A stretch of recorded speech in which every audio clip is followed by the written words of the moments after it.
A police officer is standing at your car window right now. His hand is resting on the door frame. His eyes are scanning your vehicle.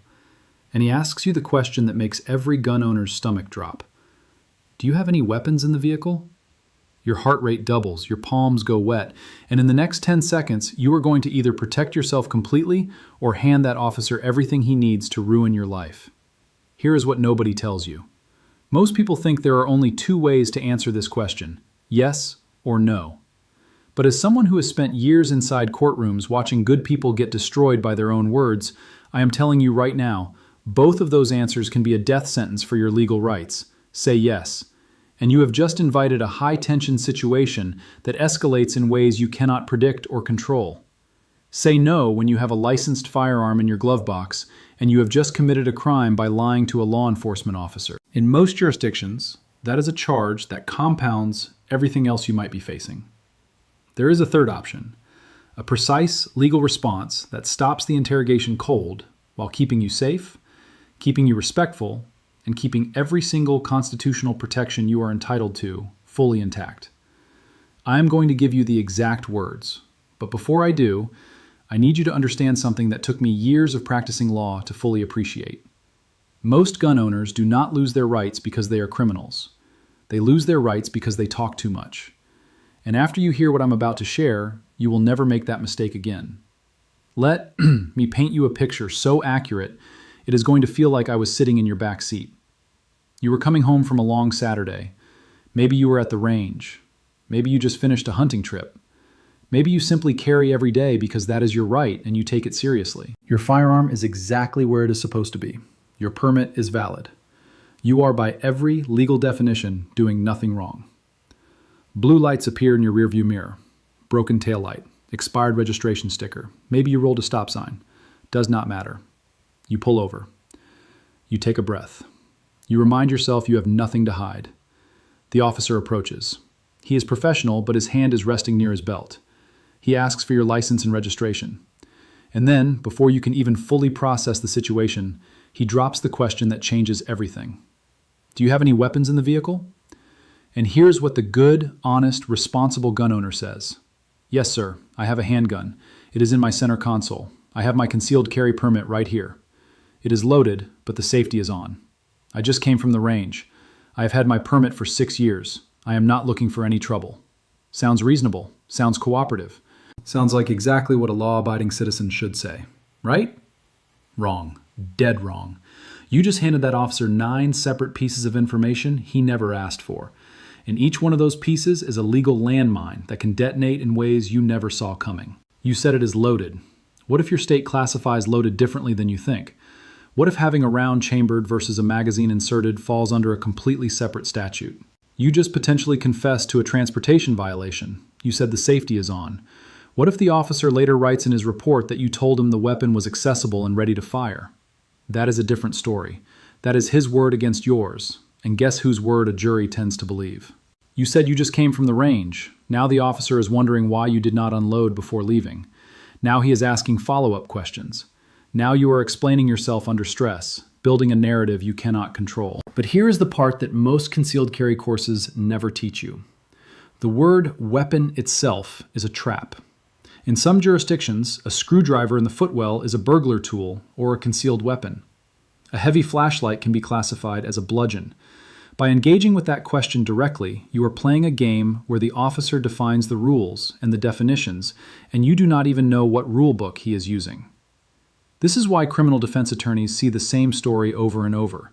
Good people, legal gun owners, no criminal intent whatsoever, sitting across from us in our offices wondering how a broken taillight turned into a felony charge. And the answer is always the same. They talked.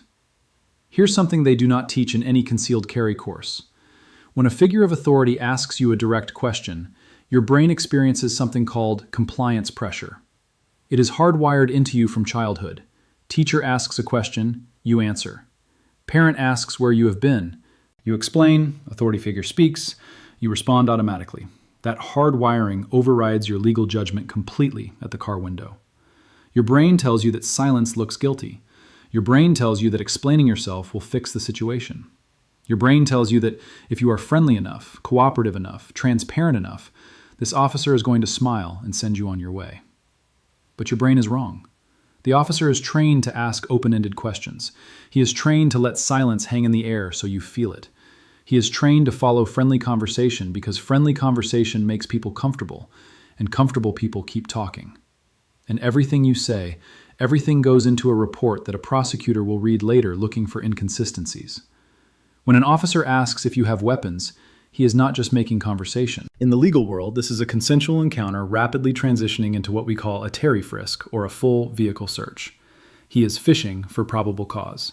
And your answer, however honest, however friendly, however well-intentioned, is exactly the bait he is fishing with. That is not a conspiracy, that is just how the system works. And understanding how it works is the only way to protect yourself inside it.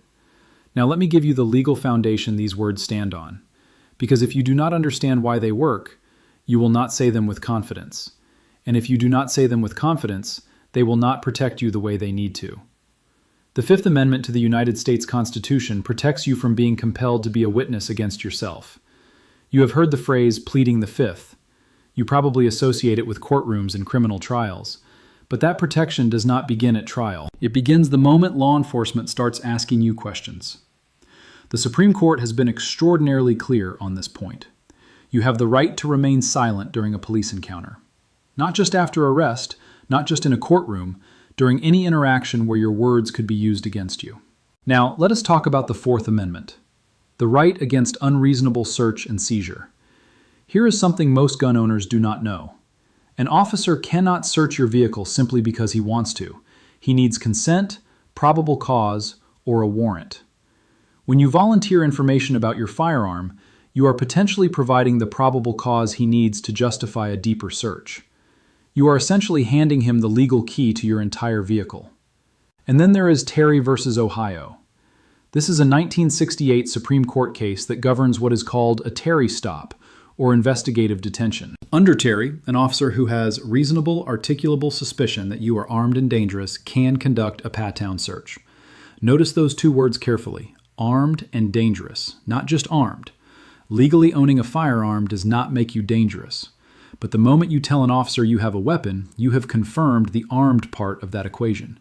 And now the dangerous determination lives entirely in that officer's subjective judgment in a high-pressure moment on the side of a road. Why would you give him half that equation when the law says you do not have to? Furthermore, the moment you admit to a weapon, that officer's threat assessment jumps from level 2 to level 10. His training kicks in. From that point forward, every movement you make, reaching for your registration, adjusting in your seat, turning your head, is filtered through the lens of a person he now knows is armed.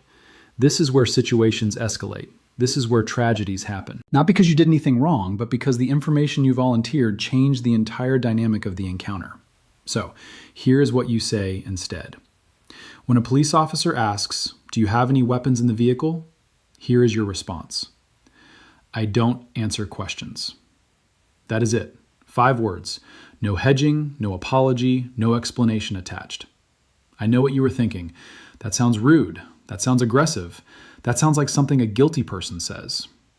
I need you to understand something. That reaction, that discomfort, is exactly what the system is counting on.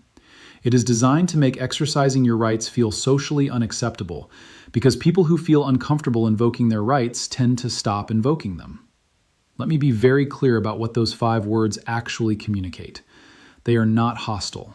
You are not raising your voice. You are not accusing the officer of anything. You are not making his job harder in any unlawful way. You are simply and clearly invoking a constitutional protection that exists precisely for moments like this one. Like, and here's the most critical thing from a legal standpoint, you are not lying. Lying to a law enforcement officer is a crime in most jurisdictions. Saying no when the answer is yes can result in charges that compound everything else you might be dealing with. But "I don't answer questions" is a true statement. You are doing exactly what you said. You are not creating a false record. You are not giving anyone anything to use against you. Now, some attorneys will tell you the phrase to use is, "I do not permit searches." Here is why both phrases work together and why you need to understand the logic behind them. "I don't answer questions" invokes your Fifth Amendment right. It stops you from becoming a witness against yourself before any charge has even been filed. "I do not permit searches" invokes your Fourth Amendment right. It creates a clear on-there statement on the officer's body camera that you did not consent to any search of your vehicle. Using the logic of both is what gives you complete protection. Because here is the chess game being played. If you say, "No, I do not have any weapons," the officer's natural follow-up is, "Well, if you have nothing to hide, you do not mind if I take a quick look, right?" And now you're either consenting to a search or you look like you just lied. But if you lead with, "I don't answer questions," and follow with, "I do not permit searches if a search is requested," you have closed both doors cleanly and lawfully. Now let us walk through what happens next in real time, because this is where most people fall apart, even when they know the right words. They say them and then panic in the silence that follows. The officer says, "Sir, I just want to make sure we're both safe here. This is reasonable, and you should treat it as such." You nod. You keep your hands at 10 and 2 on the steering wheel where he can see them completely. You say calmly, "I understand, officer. I don't answer questions." Then you stop talking. You do not add anything. You say it and you go quiet. The officer says, "Are you refusing to cooperate with me?" This is a pressure tactic. It is designed to make you feel like you are doing something wrong, so you will start talking. Your response, "I'm cooperating fully, officer. I'm just not answering questions because that is the truth." You have your hands visible. You have your license and registration ready. You are following every lawful instruction. Cooperation and silence are not mutually exclusive. Do not let anyone convince you otherwise. The officer says, "If you won't answer me, I'm going to assume the worst." This one is designed to trigger fear, and it works on people who do not know their rights. Your response, "I understand your concern, officer. I don't answer questions." Calm, consistent, unshakable. Here is why this works. What the officer assumes is not evidence. What you say is, so let him assume. His assumptions cannot convict you. Your words can. The officer says, "Look, this will go a lot easier for both of us if you just talk to me." Your response, "I appreciate that, officer. I don't answer questions." Polite, firm, done.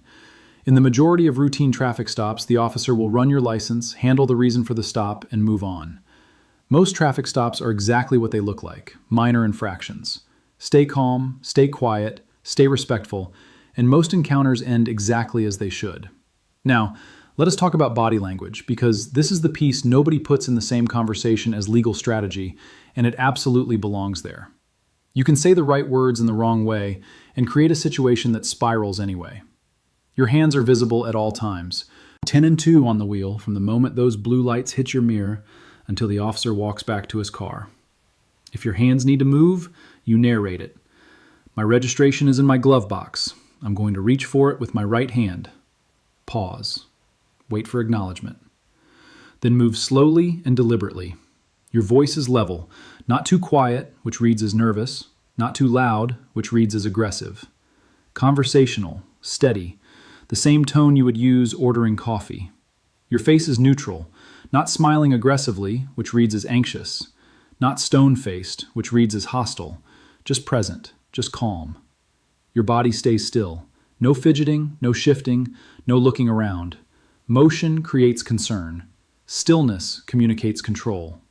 This combination, the right words with the right body language, transforms your response from something that sounds confrontational into something that sounds exactly like what it is: a calm, informed person exercising a constitutional right. The officer reads your body as much as he hears your words. Make sure both are saying the same thing. Now, there is a critical exception to everything I just told you, and I will not skip over it because getting this wrong can be just as dangerous as talking too much. Roughly a dozen states have what is called a duty to inform law. These states legally require you to notify a law enforcement officer that you are carrying a concealed firearm when you are stopped. States including Ohio, Texas, Louisiana, Michigan, and several others. If you are in one of these states and you are carrying, you are legally obligated to disclose. Failing to do so is itself a crime. But here is what those laws do not require. They require disclosure. That is it. One statement. They do not require you to answer follow-up questions about where the gun is, how it is loaded, why you carry, or how long you have had your permit. Here's exactly how you handle a duty to inform state stop. Before the officer even asks anything, as he approaches your window, you hand him your driver's license, your registration, and your concealed carry permit together as one package. You say, "Officer, I'm required by law to inform you that I have a valid concealed carry permit and I am currently armed." Then you put your hands back on the steering wheel and you wait. If he asks where the weapon is, you say, "I'd prefer not to answer further questions, but I will follow any instructions you give for everyone's safety. You have done everything the law requires. You have offered to follow safety instructions. You have given him 0 additional ammunition for a follow-up investigation. Inform is required, then stop." That is the duty to inform, executed correctly. What most gun owners do instead is inform and then keep explaining. Every single additional word is a gift to a potential prosecution that you wrapped and handed over yourself. Now let us talk about what happens if the situation escalates beyond a verbal exchange, because sometimes knowing the right words is not enough, and you need to know what comes next. If the officer says step out of the vehicle, do not argue. Do not say why. What did I do? I told you I do not consent.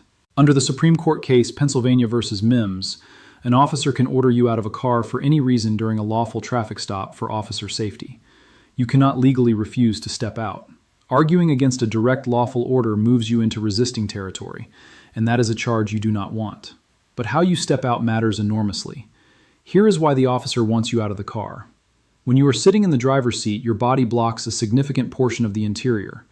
When you step out, the officer gets a wide-angle view of the floorboards, the side pockets, and the space between the seats. If you leave your door wide open as you exit, you have just provided a visual search of everything inside that car through what is called the plain view doctrine.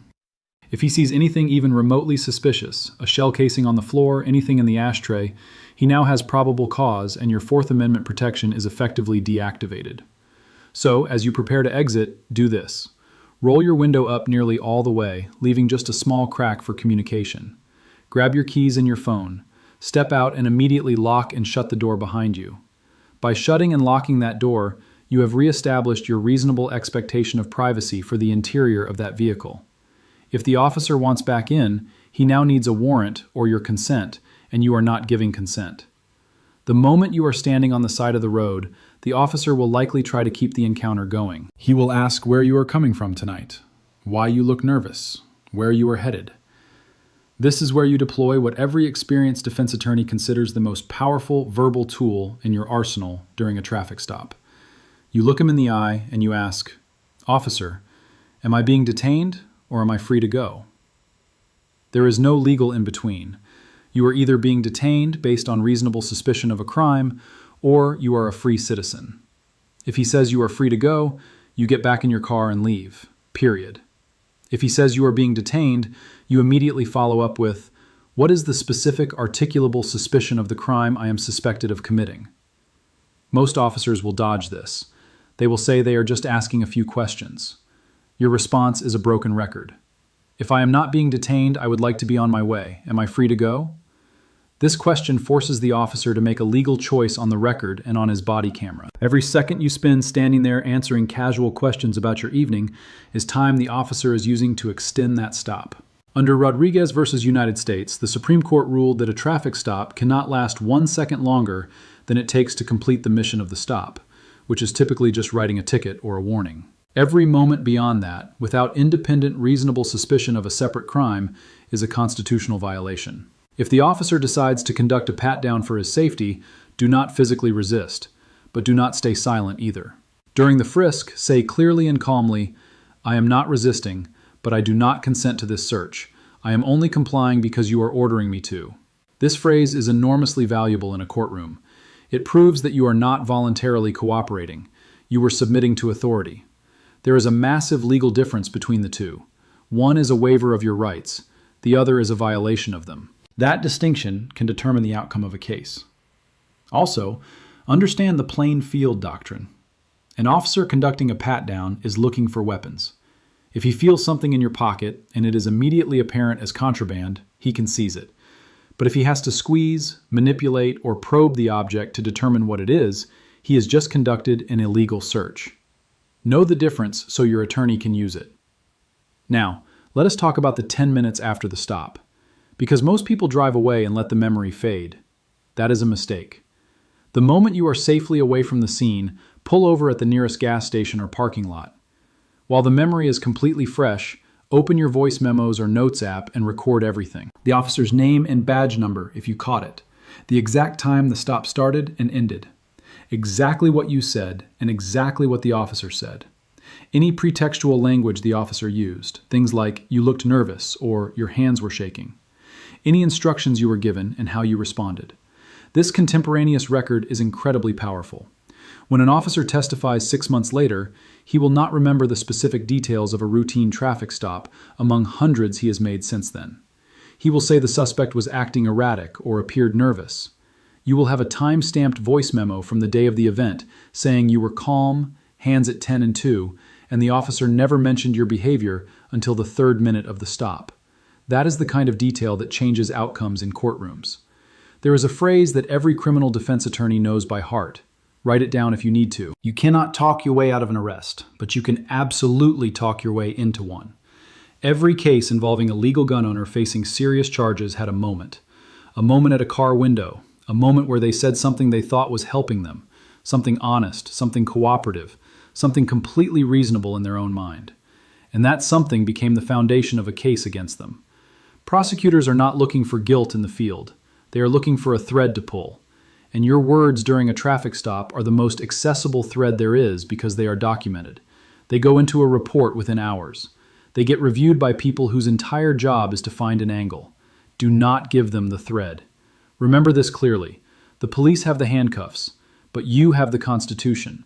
These are not opposing forces. They are meant to work together. The founders built these protections into the supreme law of this country because they understood from personal experience what happens when citizens have no shield against the power of authority. The Fourth Amendment. The Fifth Amendment. These are not technicalities. They are the architecture of a free society. Invoking them does not make you a criminal. It does not make you uncooperative. It does not make you dangerous or suspicious or guilty of anything. It makes you someone who understands the system well enough to operate within it safely. One final thing, and this is non-negotiable. If you are ever in a situation where a stop has escalated, where you have been searched, where you have been detained beyond the routine, where an officer has become hostile or irrational, comply physically and survive. You cannot fight a legal battle from a hospital bed. You cannot challenge an unlawful search from a casket. Get home, then call your attorney before you say another word to anyone in law enforcement about what happened. Your attorney can file a motion to suppress. Your attorney can challenge the probable cause. Your attorney can use the body camera footage, the stop timeline, your contemporaneous notes, and your silence during the stop to build a defense that protects you, but only if you gave them something to work with. And the best thing you can ever give your attorney is this: a client who kept quiet. So, let us lock all of this in permanently. The moment blue lights appear in your mirror, hands go to 10 and 2, and they stay there. License, registration, and in duty to inform states your concealed carry permit, ready to hand over immediately when the question comes. And if you carry long enough, it will come. You respond with calm, level, respectful words. I don't answer questions. If you are asked to step out, you comply. You roll your window up. You take your keys and your phone. You shut and lock the door behind you. If the questioning continues outside the vehicle, you ask the single most powerful question available to you. Officer, am I being detained or am I free to go? If you are patted down, you do not resist. You say clearly, I am not resisting, but I do not consent to this search. After the stop, you pull over and you document everything while it is fresh. And before you speak to law enforcement again about anything related to what happened, you call your attorney. That is the complete playbook. It fits in your memory. It is completely legal. It is completely respectful. And it is built on 200 years of constitutional law that exists specifically to protect you in exactly this moment. You are a law-abiding gun owner. You earned that right. You respect that right. And that right comes with another right that is equally important and equally protected: the right to stay silent. These two things do not conflict. You can be a responsible, respectful, cooperative citizen and still say, I don't answer questions. Those words are not an act of defiance. They are an act of legal intelligence. They are what a person who truly understands the system says when the system puts them in that moment. Stay safe. Stay silent.